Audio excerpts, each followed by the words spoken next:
to be educated, but I'm so frustrated.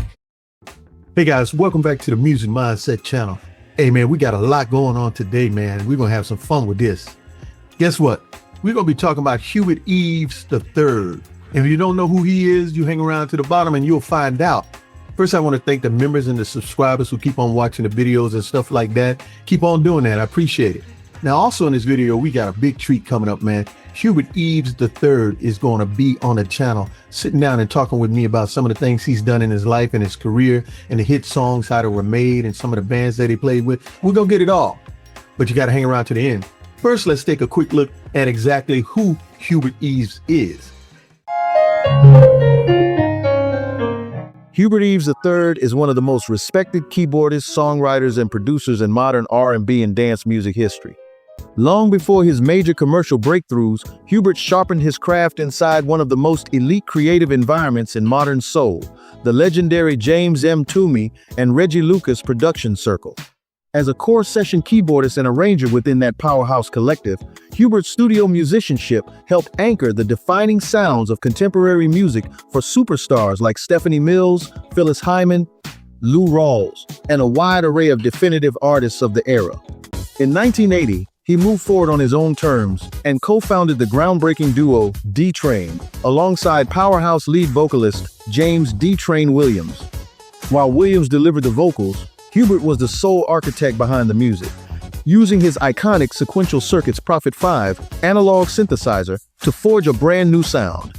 Timeless global club classics like You're the One for Me and Keep On, they didn't just dominate the charts, they completely revolutionized electronic production. Moving from organic funk to synth-driven brilliance, he shaped the blueprint of modern dance music. Yeah, guys, that's Hubert Eaves, and y'all about to get it. So welcome Hubert Eaves to the channel.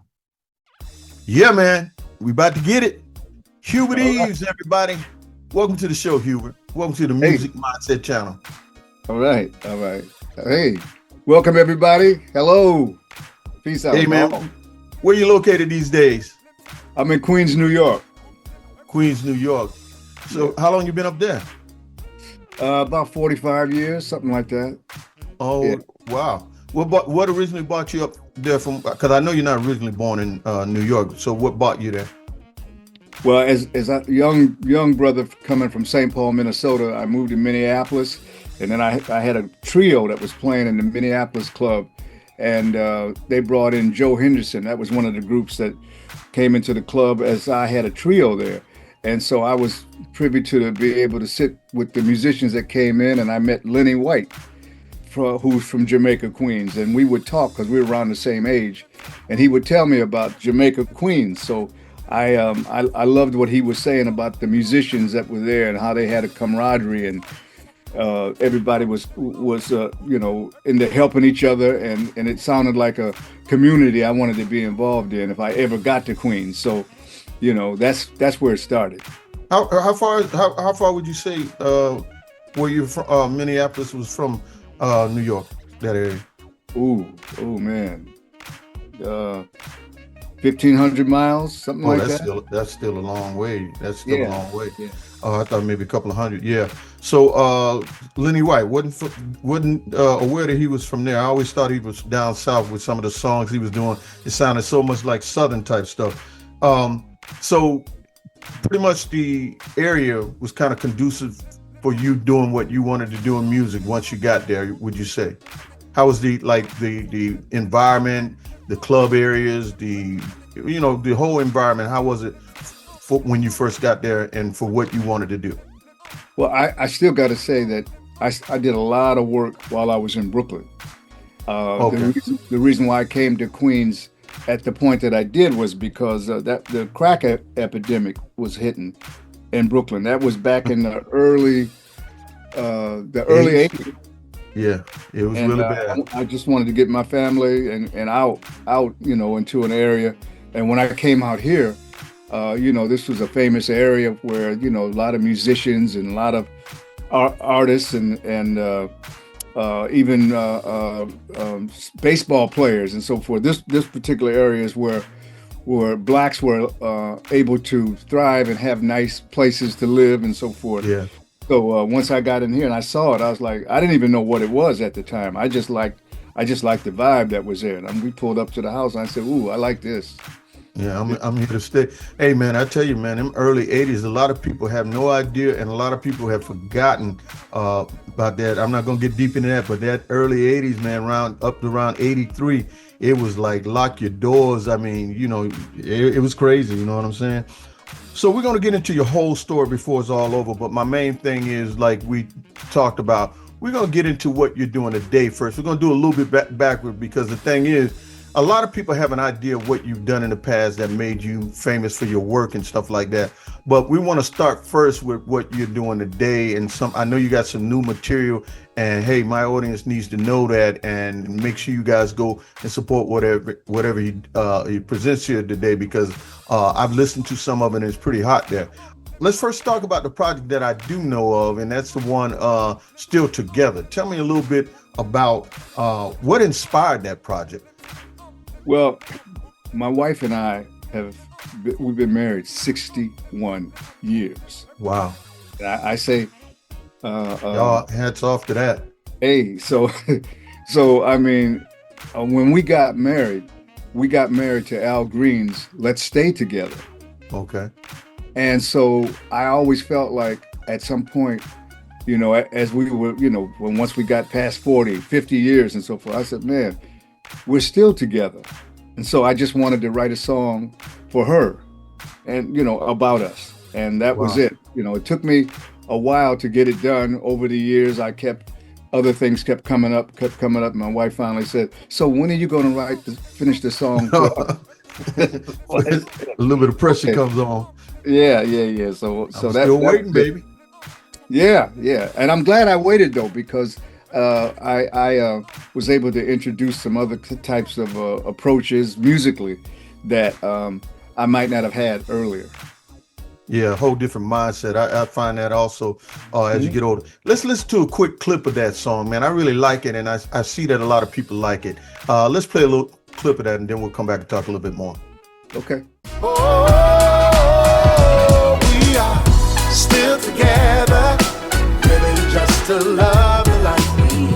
Still together, living just to love the life we give. Still together, still together. So yeah, man, I dig that song right there, man. And I saw some of the comments that people were making on that thing. It's really nice. Got a little old school flavor. I mean, the young cats, they don't know no better anyway, because you can look at the music they're making. But hey, man, us grown folks. I didn't say that. He said that. Well, the grown folks, they definitely will appreciate it. And I don't mean old folks. I'm just saying the grown folks mature in their thinking and their learning. So what came first, would you say? Was it the lyrics, the music, or the inspiration of your wife? You kind of said a little bit about it, but like, was it something, an idea sitting in your head way before your wife, or it was just your wife, or what came first, the lyrics, the music, or your wife? Inspiration. And I ain't trying to get you in trouble, but no. No, 61 years, we're good. No trouble here, brother. Interesting to me, because I never thought of it like that.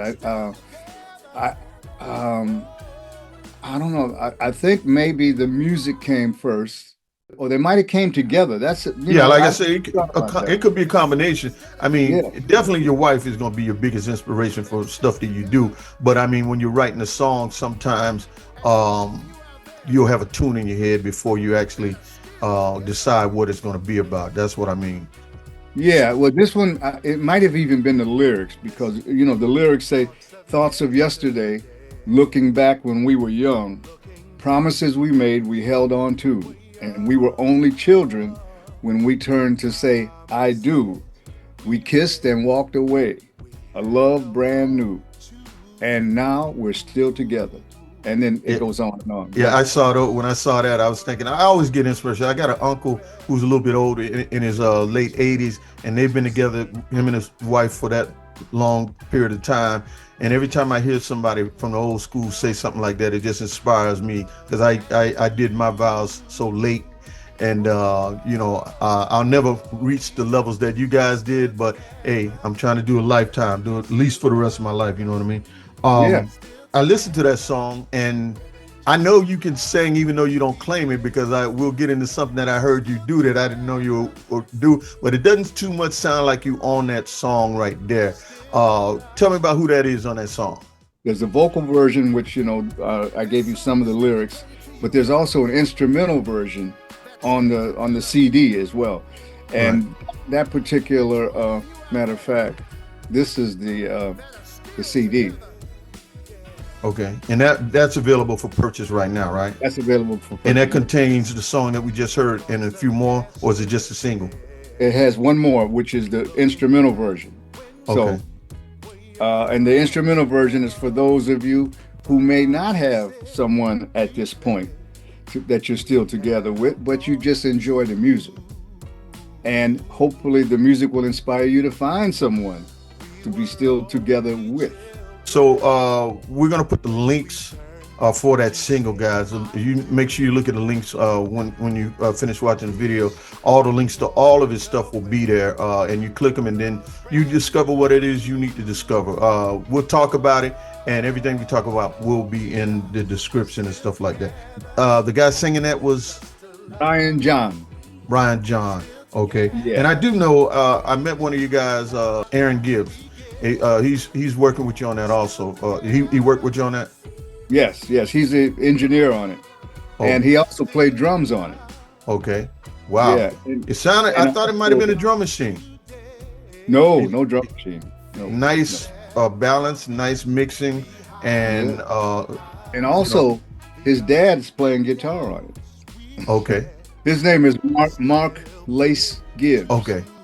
So now let's talk about some of the other stuff that you've done. Like I said, we're right now, guys, we're talking about some of the stuff that he's done over the last year or so, some of the new stuff, before we go to our segment on some of the old school stuff that I know some of y'all want to know about.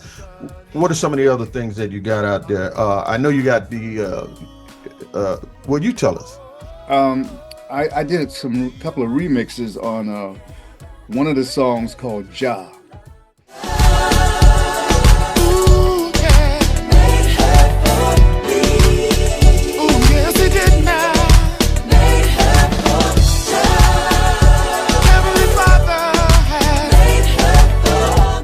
That's reggae. That's a West Indian term for God. Right. So I did this song written by myself and Lamel Humes, who wrote a lot for Stephanie Mills back in the day too. But anyway, this song on my album, we did a kind of a reggae version, reggae jazz. So you got two versions of that, right? Yeah. Right? Because I know both of them sound great. They're two different genres, but I listened to the whole dance version of it, but I did hear a piece of the reggae version. So well, yeah, I actually have three versions of it, because I have the reggae version, I have a dance version, vocal, which Lamel Humes is singing on, and I have an instrumental version where I'm using I have the pleasure of having Mel Holder on saxophone. So that's a smooth jazz version. Okay, because I was going to ask you who was leading. Let's listen to a little bit of the dance groove. Remind me of that old dance tunes from the 80s, but with a flavor and a sound of today, and can be played today and is being sold today. So let's check that out real quick. Yes.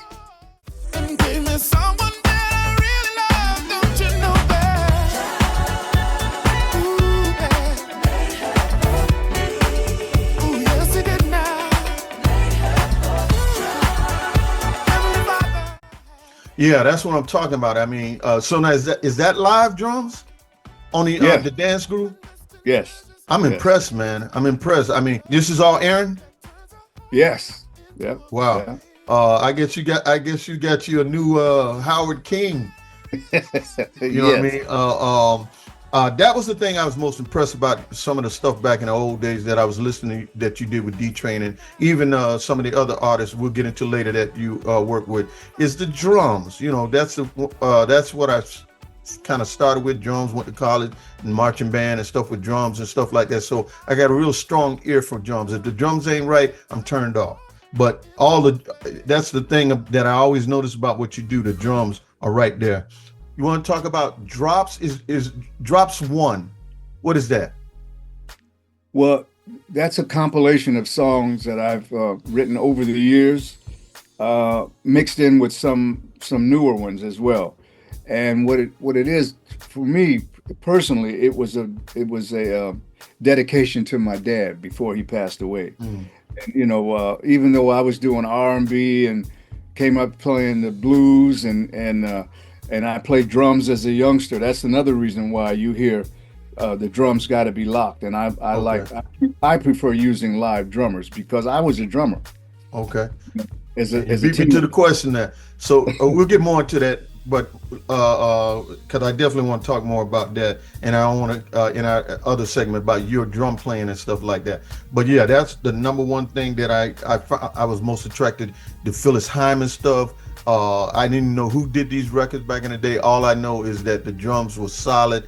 They reminded you of disco, but they weren't disco. They were more just a nice four to the floor driving beat that didn't make you want to do the John Travolta. You know, it kind of made you want to groove to it instead. You know what I mean? So that was Howard King. That was Howard King again. Oh, on everything on Drip? On the drums back then, yeah. Oh, back in it, yeah. Okay. And he's also playing on a couple of the songs on my Drops album as well. Okay.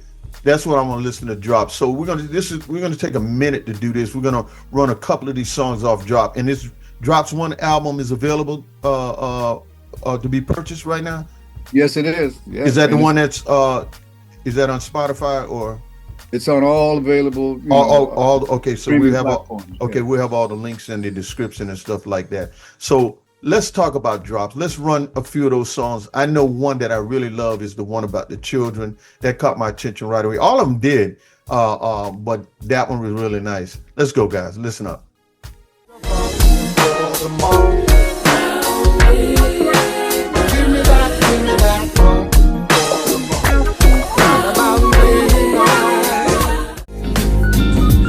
But it really gets there around midnight.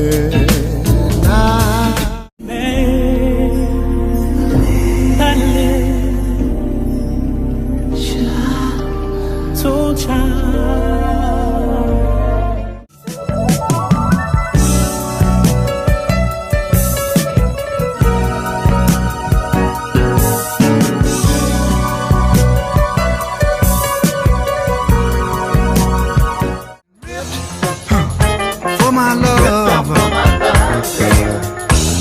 I'm locked up in your cell. I've been ripped.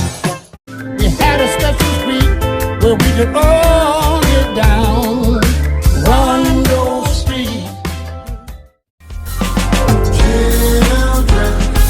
Oh, yes, you are. Beautiful children. So yeah, man, that Drops compilation right there, that's pretty nice. Drops 1, that's pretty nice. The songs are pretty nice. And hey, let me tell you something, guys. You got to go out and support that type of stuff right there. I mean, you know, you're sitting around there, you're getting older and you're getting wiser, and you ain't no little kid no more, and you're turning on the radio and you're being ticked off and you're being pissed off at what you're hearing on the radio and stuff like that. And then we got my man here, Hubert Eaves is still producing stuff that you know you love. So make sure that you click the links and go at least check out what's there and see if you can find something that floats your boat and stuff like that. You know what I mean? And let me ask you something.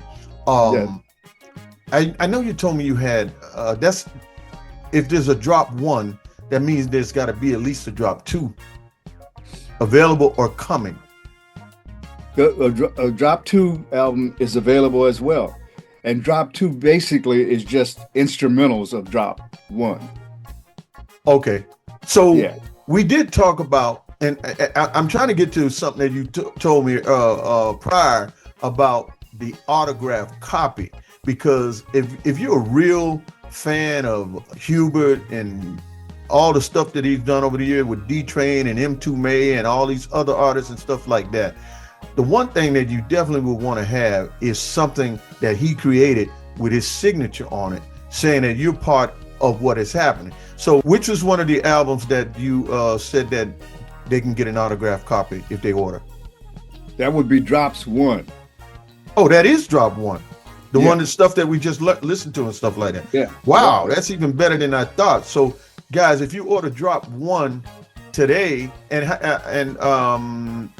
are they going to order that? Because it's got to come from you, right?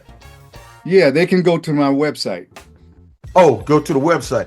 All right, so Yeah. say it out loud. It's gonna be on the screen, but say it out loud and it's gonna be in the description. What's the website where they can get an autographed copy of the Drops LP with all that good old school stuff in it? Right. What's that? What's that address?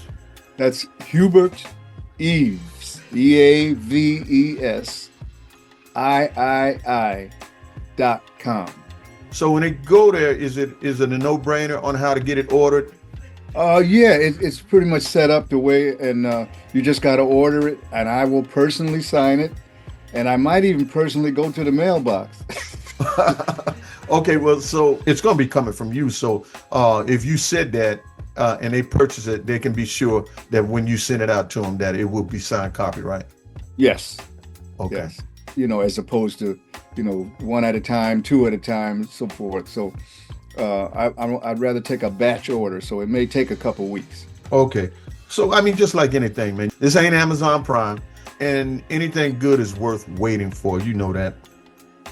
All right. Hey, man. So, yeah, y'all make sure you support my man, because, he's been doing this for a while, and he's been a part of your life, whether you knew it or not. Hey, we're going to get into some of the stuff that he did in the past now. We know what he's doing today. Let's get into some of the stuff that he did in the past.